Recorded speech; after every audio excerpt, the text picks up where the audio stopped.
जय हिंद मित्रांनो, एक्झाम जागर या एज्युकेशन यूट्यूब प्लॅटफॉर्मवर तुम्हा सर्वांचं पुन्हा एकदा स्वागत आहे. मित्रांनो, या आधीच्या सत्रामध्ये तुमच्यासाठीचा प्रश्न होता, कोणता देश हा हरितगृह वायू उत्सर्जनासाठी पशुपालक शेतकऱ्यांवर कार्बन कर आकारण्याची घोषणा करणारा जगातील पहिला देश ठरला आहे?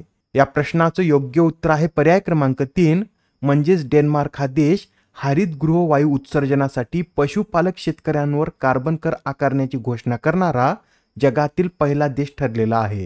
हा जो कर असणार आहे हा 2030 पासून आकारण्यात येईल. आजच्या सत्राचा पहिला प्रश्न पहा. मर्सरच्या ताज्या cost of living city ranking 2024 अहवालानुसार कोणते शहर हे जगातील सर्वात महागडे शहर ठरलं आहे? तर आता या cost of living city ranking 2024 अहवालानुसार हाँगकाँग हे जगातील सर्वात महागडं शहर ठरलेलं आहे. हाँगकाँग नंतर यात दुसऱ्या क्रमांकावर कोणतं शहर आहे? तर सिंगापूर आहे, तिसऱ्यावर झुरिच, चौथ्यावर जिनिव्हा, तर पाचव्या क्रमांकावर बेसेल हे शहर आहे. बरं, भारतामधील सर्वात महागडे शहर कोणतं ठरलं आहे? तर मुंबई हे भारतातील सर्वात महागडे शहर ठरलेलं आहे. या रँकिंगमध्ये मुंबई हे शहर 136व्या स्थानावर आहे. त्यानंतर 165व्या स्थानावर दिल्ली, 189व्या स्थानावर चेन्नई, 195व्या स्थानावर बेंगलोर, 202व्या स्थानावर हैदराबाद, 205व्या स्थानावर पुणे, तर 207व्या स्थानावर कोलकाता हे शहर आहे. या कॉस्ट ऑफ लिव्हिंग सिटी रँकिंगमध्ये एकूण 226 शहरांचा समावेश करण्यात आला असून या रँकिंगमधील सर्वात शेवटचे म्हणजे जगातील सर्वात स्वस्त शहर कोणतं ठरलं आहे? तर नायजेरियामधील अबुजा हे 226व्या स्थानासह जगातील सर्वात स्वस्त शहर ठरलेलं आहे. यानंतर 225व्या स्थानावर नायजेरियामधील लागोस हे शहर आहे, तर 224व्या स्थानावर पाकिस्तानमधील इस्लामाबाद हे शहर आहे. प्रश्न क्रमांक दुसरा. ब्रिटनच्या पहिल्या महिला अर्थमंत्री कोण बनल्या आहेत? तर आता ब्रिटनच्या पहिल्या महिला अर्थमंत्री बनण्याचा मान हा रेचेल रिव्हर्स यांना मिळालेला आहे. या ज्या 45 वर्षीय रेचेल रिव्हर्स आहेत त्या लेबर पार्टीच्या सक्रिय नेत्या असून त्यांनी याआधी बँक ऑफ इंग्लंडचे अर्थशास्त्रज्ञ म्हणून देखील कार्य केलेलं आहे. तसेच 2021 पासून त्या लेबर पार्टीचे वित्त धोरण प्रमुख म्हणून कार्य करत आहेत. त्यांनी आपले शिक्षण ऑक्सफर्ड आणि लंडन स्कूल ऑफ इकॉनॉमिक्समध्ये पूर्ण केलं असून त्या एक चेस चॅम्पियन सुद्धा आहेत. त्यांनी वयाच्या 14व्या वर्षीच British girl under 14 chess champion स्पर्धेचं सुद्धा विजेतेपद पटकावलं होतं. यातील सर्व पॉईंट नोट करून घ्या. यावर आपल्याला मल्टी लायनर प्रश्न सुद्धा विचारला जाऊ शकतो. आणि मित्रांनो, आपण कालच्या सत्रामध्ये पाहिलं होतं, ब्रिटनमध्ये कीर स्टारमरच्या मंत्रिमंडळातील 25 मंत्र्यामध्ये आता विक्रमी 11 महिलांचा समावेश आहे. त्यापैकीच या अर्थमंत्री सुद्धा एक आहेत. आता रेचेल रिव्हर्स यांच्याबरोबरच या महिलांची नावे सुद्धा लक्षात राहू द्या. महाराष्ट्राच्या पहिल्या महिला मुख्य सचिव या सुजाता सोनिक बनल्या आहेत.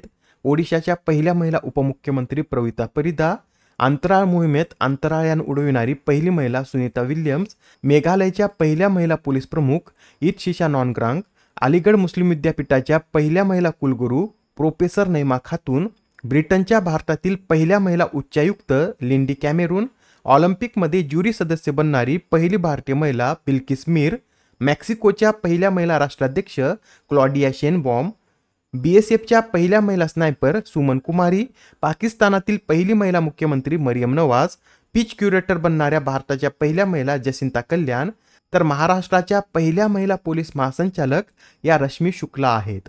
प्रश्न क्रमांक तिसरा.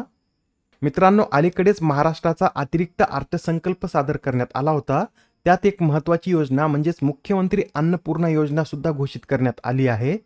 त्या संबंधित योग्य नसलेले विधान आपल्याला ओळखायचं आहे. पहिलं विधान पहा.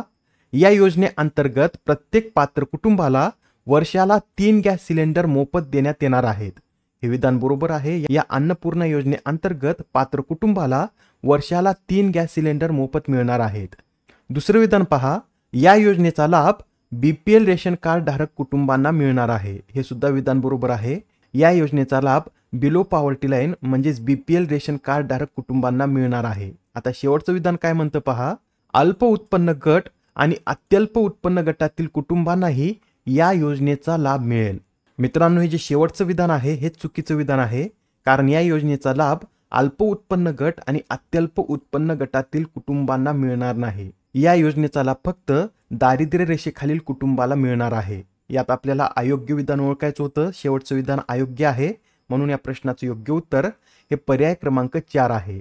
बरं, या अर्थसंकल्पामध्ये घोषित केल्यानुसार या योजनेचा लाभ किती कुटुंबांना मिळणार आहे? तर या योजनेचा लाभ दारिद्र्य रेषेखालील 52,16,412 पात्र कुटुंबांना मिळणार आहे. मित्रांनो, या अतिरिक्त अर्थसंकल्पात महिलांसाठी काही तरतुदी करण्यात आल्या आहेत, या सुद्धा नोट करून घ्या. व्यावसायिक शिक्षणात मुलींचे प्रमाण वाढवण्यासाठी 8 लाख रुपयापर्यंत उत्पन्न असलेल्या ओबीसी आणि आर्थिक दुर्बल घटकातल्या मुलींना 100% फी परतावा दिला जाणार आहे. कोणत्या मुलींना फी परतावा मिळणार आहे? तर या 2 अटी आहेत. त्या कोणत्या? तर त्या मुलींचं उत्पन्न हे 8 लाख रुपयापर्यंत असावे व त्या मुली ओबीसी आणि आर्थिक दुर्बल घटकातील असाव्यात. त्यांनाच 100% फी परतावा मिळणार आहे. आणि या तरतुदीचा लाभ किती मुलींना मिळेल? तर 2 लाख मुलींना या तरतुदीचा लाभ मिळणार असून यासाठी 2,000 कोटी रुपयांची तरतूद करण्यात आली आहे. महिलांना रिक्षा व्यवसायासाठी आर्थिक मदत देण्यासाठी जाहीर करण्यात आलेल्या पिंकी रिक्षा योजनेअंतर्गत पहिल्या टप्प्यात 17 शहरातील 10,000 महिलांना रिक्षा खरेदीसाठी 80 कोटीचे अर्थसहाय्य देखील देण्यात येणार आहे. तसेच बचत गटांच्या फिरत्या निधीच्या रकमेत 15,000हून 30,000 रुपये अशी दुप्पट वाढ करण्यात आली आहे. शुभमंगल सामूहिक नोंदणीकृत विवाह योजनेतील लाभार्थी मुलींना देण्यात येणारे अनुदान हे 10,000वरून 25,000 रुपयापर्यंत वाढवण्याची घोषणा सुद्धा या अतिरिक्त अर्थसंकल्पात करण्यात आलेली आहे. तसेच आता महाराष्ट्रात 6 लाखाहून अधिक महिला बचत गट कार्यरत असून ही संख्या 7 लाख करण्यात येणार आहे. आता हा प्रश्न पहा, यात काय विचारला आहे? तर महात्मा ज्योतिराव फुले जन आरोग्य योजना आता राज्यातील सर्व कुटुंबासाठी लागू करण्याचा निर्णय घेण्यात आला. तर ही योजना कोणत्या साली सुरू करण्यात आली होती? मित्रांनो, महात्मा ज्योतिराव फुले जन आरोग्य योजना ही जुलै 2012 मध्ये सुरू करण्यात आली होती व आता ही योजना सर्व कुटुंबासाठी लागू असणार आहे. यापूर्वी ही योजना अंत्योदय, पिवळे किंवा केशरी कार्ड धारकांनाच मिळत होती, पण आता ही योजना महाराष्ट्रातील सर्व कुटुंबांना मिळणार आहे. याआधी या आरोग्य विमा योजनेतील संरक्षणाची रक्कम ही प्रति कुटुंब 1.5 लाख रुपये होती. त्यात सुद्धा वाढ करण्यात आली असून ही प्रति कुटुंब 5 लाख रुपये इतकी करण्यात आलेली आहे. आणि मित्रांनो, या योजनेअंतर्गत राज्यातील 1,900 रुग्णालयामार्फत 1,356 प्रकारच्या आरोग्य समस्यांचे निराकरण करण्यात येणार आहे. प्रश्न क्रमांक 5. ऑलिम्पिकच्या 100 मीटर अडथळा शर्यतीत पात्र ठरणारी पहिली भारतीय महिला कोण ठरली आहे? या प्रश्नाचं योग्य उत्तर आहे पर्याय क्रमांक 2 म्हणजे ज्योती याराजी ही ऑलिम्पिकच्या 100 मीटर अडथळा शर्यतीत पात्र ठरणारी पहिली भारतीय महिला ठरलेली आहे. एक्झाम मध्ये आपल्याला असे विचारलं जाऊ शकतं की ज्योती याराजी या कोणत्या खेळाशी संबंधित आहेत? तर त्या अडथळा शर्यतीशी संबंधित आहेत. आणि त्यांना खेळासाठी कोणत्या कंपनीद्वारे सहाय्य प्राप्त होत आहे? तर त्यांना रिलायन्स फाउंडेशनद्वारे हे सहाय्य प्राप्त होत आहे. मित्रांनो, 1972 पासून ऑलिम्पिकमध्ये महिलांची 100 मीटर अडथळा शर्यत आयोजित केली जाते व तेव्हापासून आतापर्यंत प्रथमच पहिली भारतीय महिला या अडथळा शर्यतीसाठी पात्र ठरलेली आहे. याबरोबरच स्पोर्ट्सशी संबंधित अजून एक न्यूज नोट करून घ्या. आता नुकतेच भारतीय धावपटू अविनाश साबळे यांनी डायमंड लीगमध्ये 3,000 मीटर स्टिपल सेल स्पर्धेत नवीन राष्ट्रीय विक्रम प्रस्थापित केला आहे. त्यांनी 3,000 मीटर अंतर 8 मिनिट 09.91 सेकंदात पूर्ण केलेला आहे. प्रश्न क्रमांक 6. अलीकडेच कोणत्या राज्यात शिंग असलेल्या बेडकाची नवीन प्रजाती सापडली आहे? तर आता शिंग असलेल्या बेडकाची नवीन प्रजाती ही अरुणाचल प्रदेश या राज्यात सापडली असून या प्रजातीला राज्यातील अपटानी जमातीच्या नावावरून झेनोफ्रिस अपटानी असे नाव देण्यात आलं आहे. काय नाव देण्यात आलं? तर झेनोफ्रिस अपटानी असे या शिंग असलेल्या बेडकाच्या नवीन प्रजातीला नाव देण्यात आलेलं आहे. अरुणाचल प्रदेश विषयी हे सुद्धा लक्षात ठेवा. अरुणाचल प्रदेश राज्याची स्थापना 20 फेब्रुवारी 1987 रोजी करण्यात आली असून स्थापनेनुसार हे भारतातील 24वे राज्य होतं.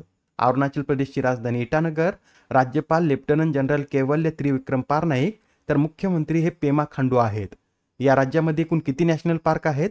तर नामदफा नॅशनल पार्क आणि मोलिंग नॅशनल पार्क हे 2 नॅशनल पार्क या राज्यामध्ये स्थित आहेत. प्रश्न क्रमांक 7. अलीकडे चर्चेत असलेले झोरावर काय आहे? या प्रश्नाचं योग्य उत्तर आहे पर्याय क्रमांक 3 म्हणजेच हा जो झोरावर आहे हा एक रणगाडा आहे. अत्यंत महत्त्वाचा प्रश्न आहे, लक्षात ठेवा. या झोरावर रणगाड्याची निर्मिती DRDOने लार्सन अँड ट्युब्रोच्या सहकार्याने केली आहे. याचा विशेष उपयोग कुठे होणार आहे? तर लडाख सारख्या दुर्गम भागात सुद्धा या रणगाड्याला नेता येणार आहे, कारण या रणगाड्याचं वजन हे फक्त 25 टनच आहे. बरं, या रणगाड्याला हे कोणाचं नाव देण्यात आलं आहे? तर लडाख आणि पश्चिम तिबेटमध्ये लष्करी मोहिमेचे नेतृत्व करणाऱ्या 19व्या शतकातील डोगरा जनरल जोरावर सिंग यांच्या नावावरून या रणगाड्याला जोरावर असे नाव देण्यात आलेलं आहे. बरं, इथे DRDOचा उल्लेख आला आहे. या DRDOचं फुल फॉर्म काय आहे? तर defence research and development organisation असे पूर्ण स्वरूप असून याची स्थापना 1958 मध्ये करण्यात आली होती व सध्याचे अध्यक्ष हे समीर व्ही कामत आहेत. प्रश्न क्रमांक 8. कोणत्या राज्याने वृक्षारोपण कार्यक्रमाअंतर्गत मित्रवन हे अभियान सुरू केलं आहे? तर आता हे जे मित्रवन अभियान आहे हे उत्तर प्रदेश या राज्याद्वारे सुरू करण्यात आलं असून या अभियानाअंतर्गत योगी सरकार शेजारील नेपाळ आणि यूपीच्या सीमावर्ती राज्यांवर मित्रवन स्थापन करणार आहे व या मोहिमेत सहभागी होणाऱ्या प्रत्येक जिल्ह्यात शक्तिवन, युवावन आणि बालवन यासारखी विशेष वनांची स्थापना देखील केली जाणार आहे व या अभियानाअंतर्गत उत्तर प्रदेश सरकारद्वारे 35 कोटी रुपयांच्या लागवडीचं लक्ष ठेवण्यात आलं आहे. आजच्या सत्रामधील शेवटचा प्रश्न पहा. LICचे CEO आणि व्यवस्थापकीय संचालक म्हणून कोणाची पुनर्नियुक्ती करण्यात आली? तर आता LICचे CEO आणि MD कोण आहेत? तर सिद्धार्थ मोहंती हे LICचे CEO आणि MD आहेत व पुन्हा आता त्यांची LICचे CEO आणि व्यवस्थापकीय संचालक म्हणून नियुक्ती करण्यात आली आहे. ते या पदावर 2023 पासून कार्यरत आहेत. आजच्या सत्रामधील तुमच्यासाठीचा प्रश्न पहा. बजाजद्वारे लॉन्च करण्यात आलेल्या जगातील पहिल्या CNG बाईकचे नाव काय आहे? आता या प्रश्नाचं उत्तर कमेंटमध्ये देण्याचा प्रयत्न करा. उत्तर चुकलं तरी काय हरकत नाही, कारण ज्यावेळेस तुम्हाला या प्रश्नाचं योग्य उत्तर माहित होतं त्यावेळेस हा प्रश्न तुमच्या दीर्घकाळापर्यंत लक्षात राहतो. तर आता पुढच्या सत्रामध्ये पुन्हा भेटूया. धन्यवाद.